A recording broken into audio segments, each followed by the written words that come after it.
Saudara, terima kasih Anda masih di Kompas Siang.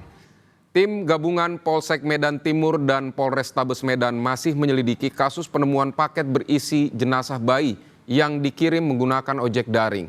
Polisi telah memeriksa 3 saksi termasuk mendalami rekaman CCTV.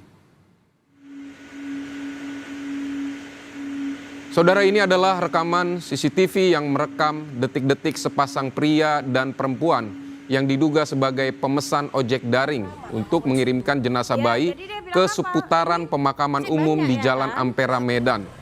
Polisi pun kini tengah mendalami rekaman CCTV ini untuk mengungkap kasus ini secara terang benderang.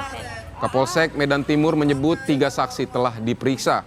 Polisi juga mendalami sejumlah rekaman CCTV, terkhusus yang memperlihatkan keberadaan pengiriman paket. Polisi memastikan penerima paket yang dikirim fiktif karena saat pengemudi ojek tiba di lokasi yang dituju, penerima paket tak bisa dihubungi. Kita sudah melakukan langkah-langkah. Yang pertama, kita sudah memeriksa saksi-saksi sebanyak 3 orang, termasuk Muhammad Yusuf sebagai ojol yang membawa bayi yang sudah meninggal.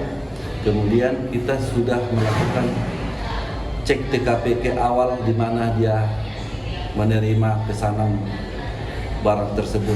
Kemudian kita ada mengambil beberapa CCTV di tempat dan sudah melakukan identifikasi terhadap CCTV tersebut. Saat ini kasusnya masih dalam tahap penyelidikan. Nah, ini memang ada orangnya atau fiktif, Pak? Dari penerimaan barang tersebut bayi yang sudah meninggal, orangnya namanya ada tapi orang yang menerima tidak ada. Saudara, seorang pengemudi ojek daring dikejutkan dengan penemuan jenazah bayi dari paket yang hendak diantar. Jasad bayi itu dipaketkan melalui layanan ojek online. Jenazah bayi serta pengemudi ojol diperiksa di Polsek Medan Timur.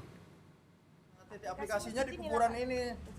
Yusuf, pengemudi ojek online atau ojol, terkejut saat membuka tas berisi bayi. Awalnya, sekitar jam 6 pagi, Yusuf menerima pesanan mengirimkan barang dari Jalan Bilal dekat rumah sakit Imelda. Setelah menerima barang, ia pun langsung menuju alamat pengantaran sesuai aplikasi. Sesampainya di lokasi tujuan dekat area permakaman, sang pengemudi ojol hendak memastikan barang yang dibawanya apakah benar pakaian dan makanan sesuai aplikasi. Saat itulah ia terkejut dan panik karena menemukan bayi yang tak bernyawa di dalam tas. Itu yang ngirim siapa? Atas nama siapa? Atas nama Rudi di aplikasi. Aplikasi ya. Terus yang ngasih ke abang barangnya itu Cowok apa cewek? sepasang, tapi yang ngasih cewek.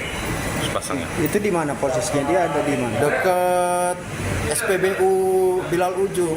Dia naik mobil atau di pinggir jalan? Pinggir jalan ya. Kalau di aplikasi baju sama makanan. Karena dihubungi nggak bisa, disuruh dititipkan di marbot masjid. Terus itu juga karena mau dititipkan, saya pasti barangnya apa, saya kan curiga. Saya pasti saya buka lah, di paling atas itu sajadah sholat. Saya angkat itu, kelihatan wajah bayi. Jenazah bayi dan pengemudi ojol dibawa ke Polsek Medan Timur untuk diperiksa dan ditindaklanjuti. Dedi Zulkifli Tarigan, Kompas TV Medan, Sumatera Utara. Saudara, untuk lebih lengkap soal kasus pengemudi ojol terima orderan paket berisi jenazah bayi, kita akan bergabung dengan Kapolrestabes Medan, Kombes Gideon Arif Setiawan, lewat sambungan Zoom. Selamat siang, Pak Kapolres. Selamat siang, Mas. Baik, Pak Kapolres, ini sejauh ini hasil dari pemeriksaan polisi terkait dengan orderan bayi ini, orderan ojol yang ternyata isinya jenazah bayi ini bagaimana, Pak? Baik, karena tadi juga sudah disampaikan sebelumnya tentang risalah atau kronologis penerimaan laporan polisi berkaitan dengan pengiriman bayi yang ditemukan dalam kondisi meninggal dunia melalui paket aplikasi online. Hasil penyelidikan kami kemudian mengarah pada 2 orang, seperti sebagaimana pemesan awal, meskipun namanya kita pastikan tidak sesuai dengan kondisi aslinya. Tapi kemudian hari ini tadi kita mengamankan 1 orang atas nama NH, seorang perempuan, 12 Maret 2004 untuk kelahirannya. Dan yang bersangkutan mengakui bahwa anak atau bayi yang dititipkan lewat aplikasi online itu adalah anak yang bersangkutan. Dan dia sendiri yang memesan aplikasi online, kemudian memandu dari Gojek tadi untuk mengarah ke masjid atau tempat yang sudah ditentukan oleh yang bersangkutan. Baik Pak, tadi Bapak sudah bilang, sudah dilakukan, sudah mengamankan satu orang atas nama NH yang mengaku bahwa bayi itu adalah anaknya. Ada 2 orang di video CCTV yang terlihat ini. Satu lagi bagaimana Pak? Apakah masih dalam pengejaran atau seperti apa? Ya, satunya masih dalam upaya pengejaran yang kebetulan juga ada ikatan keluarga dengan yang bersangkutan. Jadi kakak kandung dari NH atas nama R yang sekarang masih dalam proses pengejaran kami. Baik, kakak kandung. Ini sejauh ini motif NH seperti apa Pak? Jadi NH ini melahirkan sang bayi pada tanggal 3 Mei 2025 dalam kondisi sendiri. Melahirkan sendiri di sebuah tempat yang bernama Barak Tambunan, Sicanang, Belawan.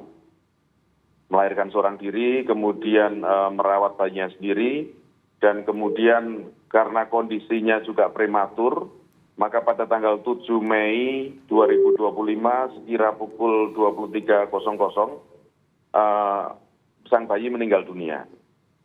Kemudian karena sang bayi meninggal dunia pada tanggal 8 paginya, dibawalah oleh si NH tersebut dengan kakak kandungnya ke arah Medan Barat, yaitu di sekitar Pulau Brayan.